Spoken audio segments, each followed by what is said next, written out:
নমস্কার, আমি শুভজিৎ পাল। আমি একজন সংস্কৃত বিষয়ের ট্রেনার।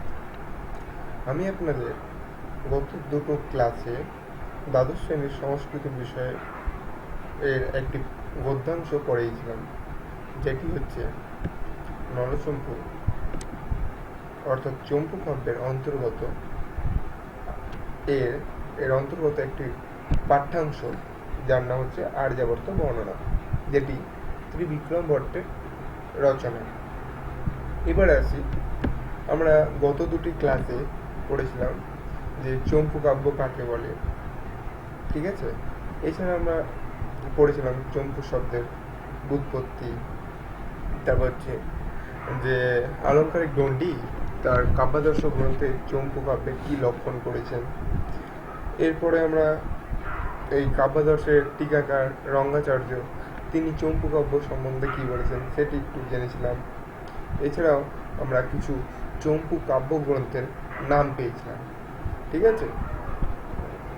এবার আসি ত্রিবিক্রম ভট্ট, যিনি নরচম্পু রচনা করেছিলেন, এবং তার একটু পরিচয় পর্ব, অর্থাৎ তিনি কে ছিলেন।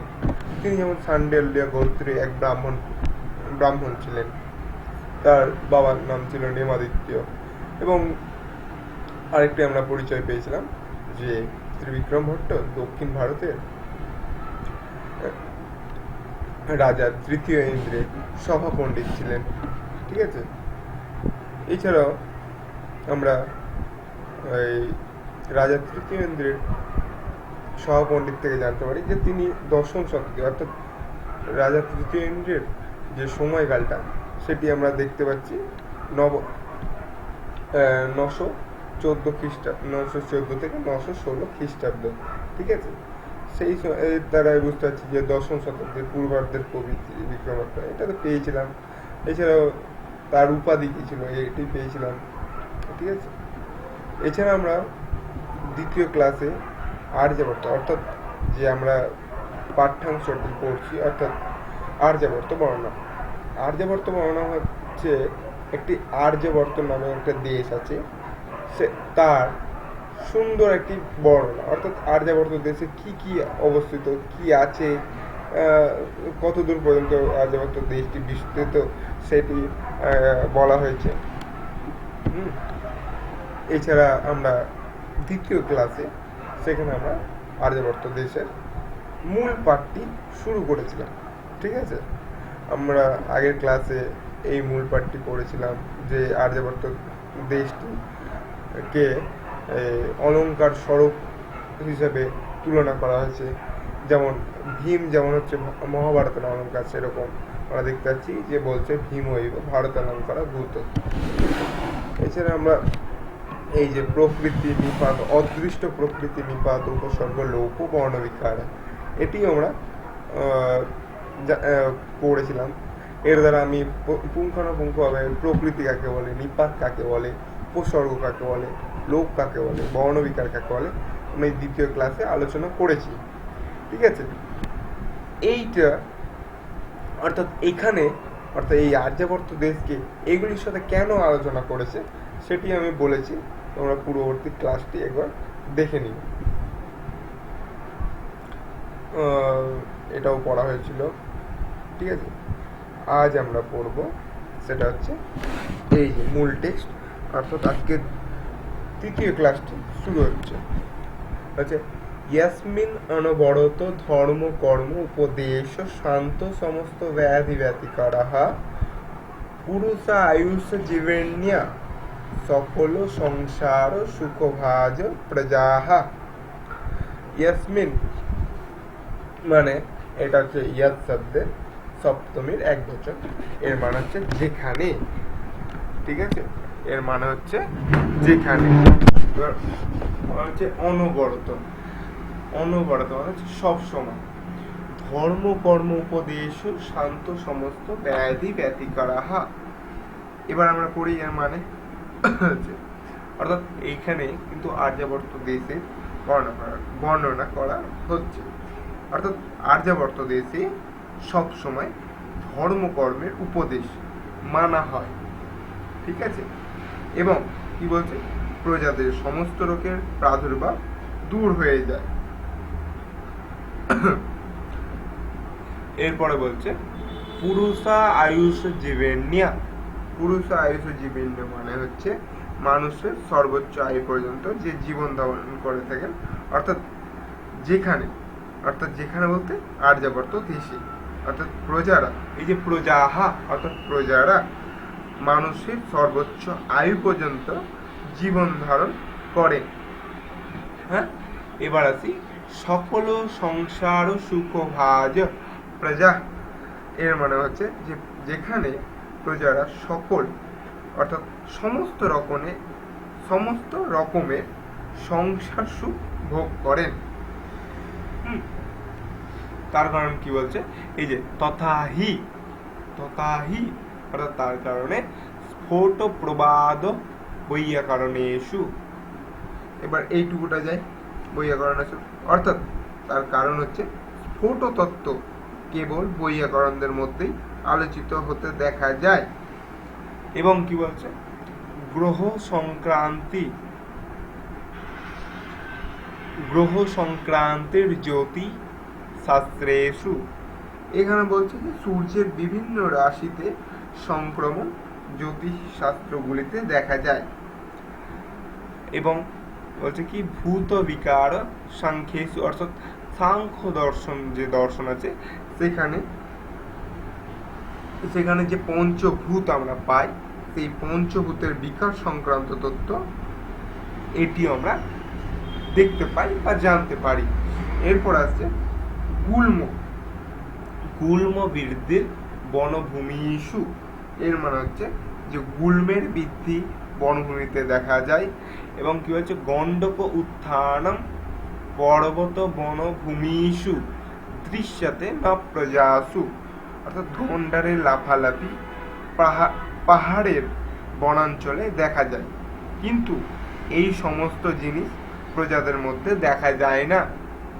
এটা এবার আসি এখানে যে এই যে বলা হচ্ছে যে यस्मिन् अनवरत धर्म कर्म उपदेश शांत समस्त व्याधि व्यतिकराः पुरुष आयुष जीवेन्या सकल संसार सुखभाजः प्रजाः तथा हि स्फोट प्रवाद वैयाकरणेषु ग्रह संक्रांतिर्ज्योति शास्त्रेषु भूत विकारवादः सांख्येषु गुल्म वृद्धिर्वनभूमिषु गंडक उत्थानम् पर्वत भूमिषु दृश्यते न प्रजासु।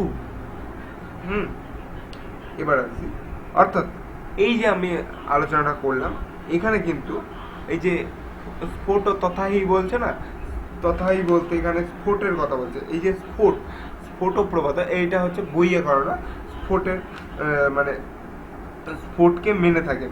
হ্যাঁ, এবার এই স্ফোটটা কি এবার জানতে হয়। স্ফোটটা হচ্ছে যে শব্দের সূক্ষ্ম রূপ। তাহলে এই স্ফোটাত্মক শব্দ থেকেই আমাদের অর্থের বোধ হয়, আর এই শব্দ থেকেই সমগ্র জগতের সৃষ্টি হয়েছে।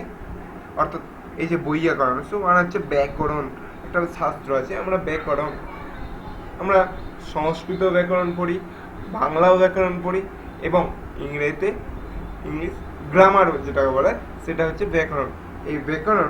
এই ব্যাকরণ দর্শনে এই রকম মতবাদ স্বীকার করা যায়। কি রকম, যে এই শব্দ থেকে, এই যে স্ফোট নামক যে শব্দ, সেই স্ফোট শব্দ থেকেই সমগ্র জগতের সৃষ্টি হয়েছে।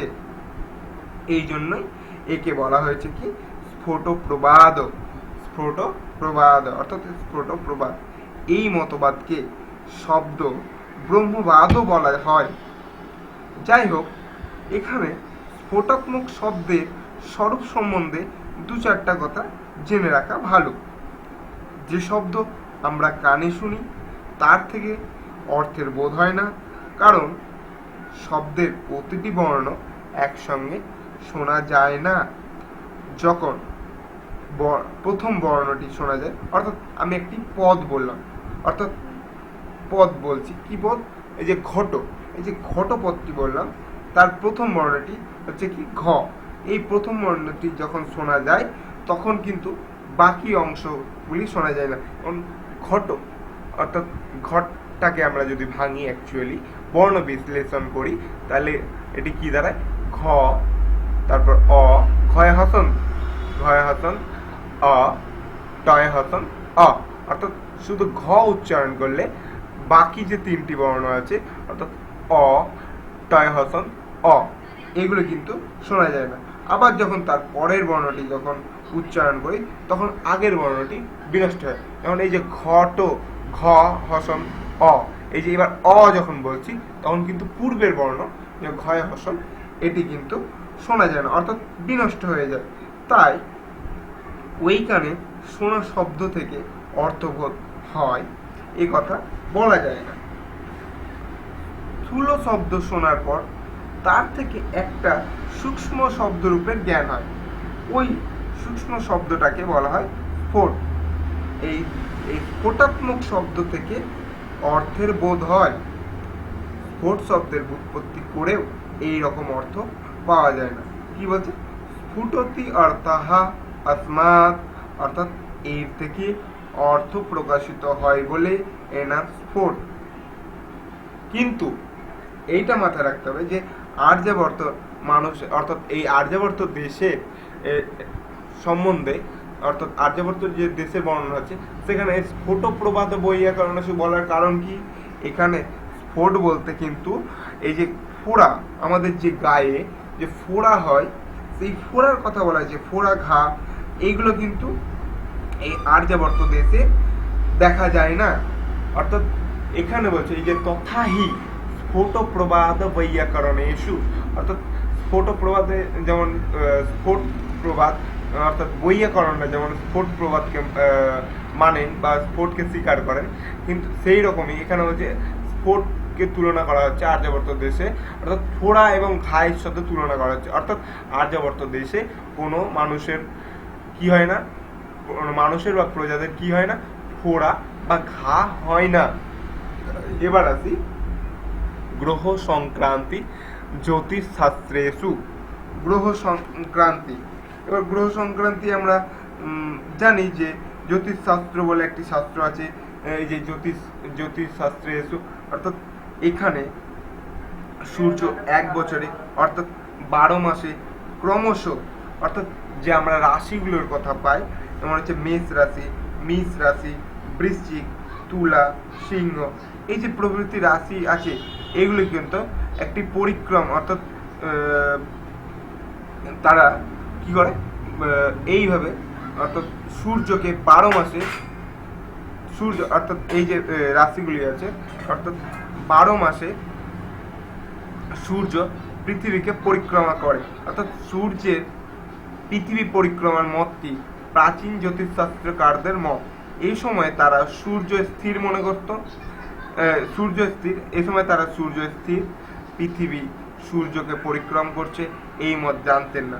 অর্থাৎ সূর্যকেও তারা গ্রহ বলতেন, অর্থাৎ পৃথিবী স্থির এটা তারা মনে করতেন এবং সূর্য কি করতেন, পৃথিবীর চারিপাশে প্রদক্ষিণ করতেন।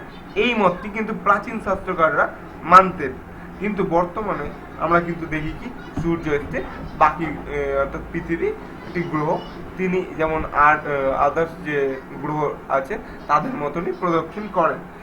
এই জন্য বলছে যে জ্যোতিষশাস্ত্র অনুসারে রাশিতে সূর্যের এই প্রবেশকেই বলা হচ্ছে সংক্রান্তি। অর্থাৎ এই যে আমরা রাশিগুলো বললাম যে ধনু, বৃশ্চিক, কন্যা, সিংহ, কর্কট, মৃত্যু, এই রাশিগুলোর প্রবেশ, এই প্রবেশকেই বলছে সংক্রান্তি। অর্থাৎ এখানে এইটিকে কেন উপমা হিসেবে এই আর্যাবর্ত দেশের সঙ্গে বর্ণনা করা হচ্ছে, তার কারণ হচ্ছে এই আর্যাবর্ত দেশে আর্যাবর্ত মানুষদের মধ্যে রাহু, কেতু প্রভৃতি গ্রহের প্রবেশ দেয় না। আমরা এই রাহু এবং কেতুর কথা আমরা জানি, ঠিক আছে? অর্থাৎ এই মানুষেরা রাহু এবং কেতু প্রভৃতির দ্বারা আক্রান্ত হয় না। এবার আসি ভূত বিকারবাদ সাংখ্য দর্শন। অর্থাৎ এই যে আমরা কি বলবো, আমরা দুটি ভাগ পাই দর্শনে। দর্শন পড়তে গিয়ে আমরা ভারতীয় যখন দর্শন পড়ি তখন আমরা ভাগ পাই দুটি ভাগে, এটি হচ্ছে নাস্তিক দর্শন আর এটি হচ্ছে আস্তিক দর্শন। এই যে আস্তিক দর্শন, অ্যাকচুয়ালি আস্তিক দর্শন এবং নাস্তিক দর্শন, এই আস্তিক দর্শনের অর্থাৎ আমরা কিন্তু 6টি আস্তিক দর্শনের কথা জানতে পারি। এই 6টি আস্তিক দর্শনের মধ্যে সাংখ্য দর্শন হচ্ছে একটি অন্যতম দর্শন। এই দর্শনে কি বলছে, জগতের উৎপত্তি নিয়ে এক বিশিষ্ট মতবাদ প্রচার করা হয়েছে। এই দর্শন অনুসারে জগতের উৎপত্তির ক্রম হলো মূল প্রকৃতি, তার থেকে মহৎ, তার থেকে অহংকার, তার থেকে তন্মাত্র, তারপর থেকে কর্মেন্দ্রিয়, জ্ঞানেন্দ্রিয় এবং মন, এবং তন্মাত্র থেকে ভূত, অর্থাৎ এই যে পঞ্চভূত যেটা বলি, এই পঞ্চভূত, এই ভূত পদার্থগুলি হলো পৃথিবী, জল, আগুন, বায়ু এবং আকাশ। এইগুলি বিকৃত হয়ে সমস্ত স্থূল জগৎকে সৃষ্টি করেছে। এটাই হলো সাংখ্য দর্শনের ভূত বিকারবাদ। বুঝতে পারলাম এবার ভূত বিকারবাদ বলতে, যে ভূত বিকার, আমরা এই যে 5টি ভূতের কথা পাচ্ছি, যে পৃথিবী, অপ, তেজ, মরুত, বোম, তাই তো? অর্থাৎ পৃথিবী, জল, অপ মানে হচ্ছে জল, তেজ মানে হচ্ছে আগুন, মরুত মানে হচ্ছে বায়ু, এবং বোম হচ্ছে আকাশ। এই পাঁচটি ভূত পদার্থ একসঙ্গে একত্র কি হচ্ছে, সমগ্র স্থূল জগৎকে সৃষ্টি করে। হ্যাঁ, এইটাকে অর্থাৎ ভূত বিকারবাদ সাংখ্যেষু, এখানে এই কথাটা বলার কারণ কি, এই যে আর্যাবর্ত দেশে, তার কারণ হচ্ছে যে আর্যাবর্ত মানুষেরা ভূত প্রেতের দ্বারা বিকারগ্রস্ত হয় না, অর্থাৎ সেখানে কোনো ভূত প্রেত যে আমরা মানি, সেইখানে এই ভূত প্রেতদের উপদ্রব দেখা যায় না। এবার আসি গুল্ম বৃদ্ধির বনভূমিষু, অর্থাৎ গুল্ম বলতে কি বুঝি, যে সমস্ত উদ্ভিদের কাণ্ড নেই কিন্তু পাতা বহুল, তারা হচ্ছে গুল্ম। আর্যাবর্তের বনভূমিতে গুল্ম জাতীয় উদ্ভিদের প্রাচুর্য দেখা যায়। হ্যাঁ, এবার বলি অর্থাৎ এই আর্যাবর্ত দেশে গুল্ম কথার অর্থ হচ্ছে, এখানে উপমা কেন ব্যবহার করা হয়েছে, হচ্ছে গুল্ম শব্দের অর্থ হচ্ছে প্রিয়া, অর্থাৎ কোনো এক ধরনের রোগ যাকে বলে। এই প্রিয়া বৃদ্ধি হচ্ছে এক ধরনের রোগ, অর্থাৎ এই রোগের প্রাদুর্ভাব কিন্তু এই আর্যাবর্ত দেশে দেখা যায় না। এবার আসি গণ্ডক উত্থানম। গণ্ডক মানে হচ্ছে গন্ডার, যেটা হচ্ছে পাহাড়ি বনভূমিতে দেখা যায়। ঠিক আছে, অর্থাৎ এই গন্ডারের উপদ্রব মানে হচ্ছে লাফালাফি, সেটি কিন্তু পাহাড়ি অঞ্চলে দেখা যায়, যে পর্বত বনভূমিষু অর্থাৎ দেখা যায়। কিন্তু আর্যাবর্ত দেশের গণ্ডক হলো গলগণ্ড নামে একটি রোগ আছে। এই গলগণ্ড রোগটি কিন্তু এই আর্যাবর্ত দেশে দেখা যায় না। ঠিক আছে, তাহলে বুঝতে পারলাম। তাহলে এখানে বলছে যে বলছে যে অর্থাৎ এখানে প্রজাদের মধ্যে কি হচ্ছে, স্ফোট দেখা যায় না, এর মানে হচ্ছে ফোড়াঘা ইত্যাদি নিয়ে কোনো তত্ত্ব দেখা যায় না। গ্রহ সংক্রান্তি দেখা যায় না, মানে হচ্ছে গ্রহের দ্বারা আক্রান্ত হতে দেখা যায় না। ভূত বিকারবাদ মানে অর্থাৎ দেখা যায় না, মানে হচ্ছে ভূত প্রেতের থেকে জন্ম হয়েছে এমন কোনো কথা প্রচারিত হতে দেখা যায় না। এবং গুল্ম বৃদ্ধি মানে কি বলছে, মানুষের মধ্যে যে প্রিয়া বৃদ্ধি রোগ, সেটি দেখা যায় না। এই গুল্ম বৃদ্ধি দেখা যায় না মানে, বা গণ্ডক উত্থানম দেখা যায় না মানে হচ্ছে কি, ছোট ছোট কোনো ফোড়া, অর্থাৎ এক ধরনের চর্মরোগ হতে দেখা যায় না। চর্মরোগ বা গলগণ্ড যাকে বলে, সেটি একই। ঠিক আছে, আজকের মতো মূল টেক্সটটি এইটুকুই থাকলো। আর আমি কিছু এর মধ্যে প্রশ্ন উত্তর বলে দিই, যে কেমন ধরনের প্রশ্ন এখানে আসতে পারে। ঠিক আছে, হয়তো বলল যেখানে বিশেষ্য পদ কোনটি এই বাক্যে এবং বিশেষণ কোনগুলি। এখানে কিন্তু বিশেষ্য পদ হচ্ছে প্রজা, আর বাকিগুলো হচ্ছে বিশেষণ পদ। এই যে অনবরত ধর্মকর্ম উপদেশ শান্ত সমস্ত ব্যাধি ব্যতিকরাহা, এটি একটি বিশেষণ পদ। এখানে প্রশ্ন আসতে পারে এখানে কি সমাস হয়েছে, পুরুষ আয়ুষ জীবেন্নিয়া, এটাও একটি বিশেষণ পদ, এটাও একটি সমাসবদ্ধ পদ, এখানেও প্রশ্ন আসতে পারে। এছাড়াও সকল সংসার ও সুখভাজ, এটাও একটি বিশেষণ পদ, ঠিক আছে। এছাড়া ছোট ছোট প্রশ্ন আসতে পারে যে স্ফোটবাদ তত্ত্ব কোন শাস্ত্রের অন্তর্গত, অর্থাৎ কারা স্ফোট তত্ত্ব স্বীকার করেন বা স্ফোট তত্ত্ব কাদের অভিমত, তখন বলতে হবে এই বৈয়াকরণদের, ঠিক আছে। এবং বলতে পারে যে গ্রহ সংক্রান্তি কোন শাস্ত্রের তত্ত্ব, আমরা দেখতেই পাচ্ছি জ্যোতিষশাস্ত্রে এসু, হ্যাঁ। তারপর আসতে পারে যে গ্রহ সংক্রান্তি শব্দের অর্থ কি, অর্থ একরকম আছে। এবং আবার বলতে পারে যে আর্যাবর্ত দেশে এই গ্রহ সংক্রান্তি বলতে কি বোঝানো হয়েছে, এটাও বলতে পারে। ভূত বিকারবাদ কোন শাস্ত্রের অন্তর্গত, সাংখ্য দর্শনের, হ্যাঁ। তারপরে আসতে পারে যে সাংখ্য দর্শন, সাংখ্য কি, সাংখ্য এক ধরনের দর্শন, হ্যাঁ। এছাড়া বলতে পারে যে পার্বত্য বনভূমিতে কি দেখা যায়। তারপর তোমরা তো দেখতে পাচ্ছ যে পর্বত বনভূমি গণ্ডক উত্থান, অর্থাৎ গণ্ডক দেখা যায়। আবার বলতে পারে যে স্ফোট প্রবাদ কাদের মধ্যে চলে, সাংখ্য, জ্যোতিষশাস্ত্র, বৈয়াকরণ এবং আর্যাবর্ত। দেখতেই পাচ্ছ স্ফোট প্রবাদ ও বৈয়াকরণ, ঠিক আছে। তো আজকের মতো এইটুকুই, পরবর্তী ক্লাসের জন্য তোমরা তৈরি থেকো। আমি পরবর্তী যে মূল টেক্সট পুঙ্খানুপুঙ্খভাবে বোঝানোর চেষ্টা করব। নমস্কার।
নমস্কার, আমি পাল, আমি একজন সংস্কৃত ট্রেনার। আমি আপনাদের দ্বাদশ শ্রেণীর সংস্কৃত বিষয়ে পড়া